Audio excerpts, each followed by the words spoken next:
Hi hello ನಮಸ್ಕಾರ ರೀ, ನಾನು ನಿಮ್ಮ ಸಾಮ್ರಾಟ.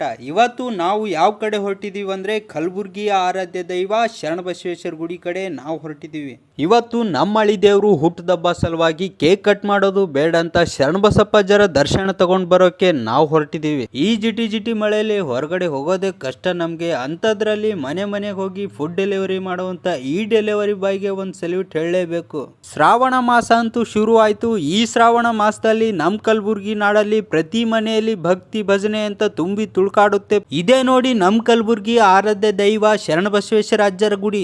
ಈ ಮಳೆಯಲ್ಲಿ ಭಕ್ತರ ಸಂಖ್ಯೆ ಕಡಿಮೆ ಇರುತ್ತೆ ಅಂತ ಅನ್ಕೊಂಡಿದ್ವಿ, ಆದ್ರೆ ಇಲ್ಲಿ ಬಂದ ಮೇಲೆ ಗೊತ್ತಾಯ್ತು ಮಳೆಯಾದ್ರೇನು ಬಿಸಿಲಾದ್ರೇನು ಭಕ್ತರು ಬರ್ತಾನೆ ಇರ್ತಾರೆ ಅಂತ.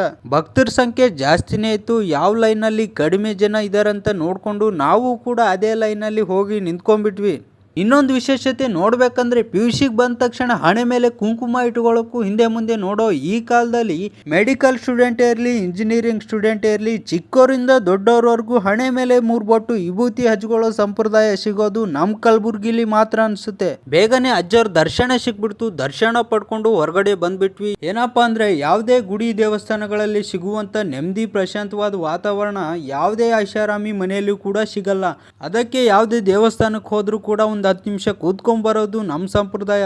ನಂದಿನ ಕೈ ಮುಕ್ಕೊಂಡು ಕರ್ಪೂರ ಬೆಳಗಿ ಟೆಂಗ್ ಹೊಡ್ಕೊಂಡು ಸ್ವಲ್ಪ ಪ್ರಸಾದ ತಗೊಂಡು ಹೋಗ್ಬೇಕಂತ ನಾವು ದಾಸೋಹ ಮಂದಿರ ಕಡೆ ನಾವು ಹೊರಟಿದೀವಿ. ಹುಟ್ಟಿದ ದಿನ 500-1000 ರೂಪಾಯಿ ಕೇಕ್ ಕಟ್ ಮಾಡೋ ಬದಲು ದೇವಸ್ಥಾನಕ್ಕೆ ಬಂದು ದೇವ್ರ ದರ್ಶನ ಪಡ್ಕೊಂಡು ಒಂದು 5-10 ರೂಪಾಯಿ ದಾನ ಧರ್ಮ ಮಾಡ್ಕೊಂಡು ದೇವ್ರ ಜಪ ಮಾಡಿದ್ರೆ ಆ ಖುಷಿನೇ ಬೇರೆ. ಇನ್ನೊಂದು ಮಾತು ಹೇಳ್ಬೇಕಂದ್ರೆ ಕಷ್ಟ ಬಂದಾಗ ದೇವ್ರು ಇಲ್ಲ ಅನ್ನೋದು, ಖುಷಿಯಾಗಿದ್ದಾಗ ದೇವ್ರು ಇದ್ದಾನೆ ಅನ್ನೋ ಮಾತನ್ನ ಬಿಟ್ಬಿಡಿ.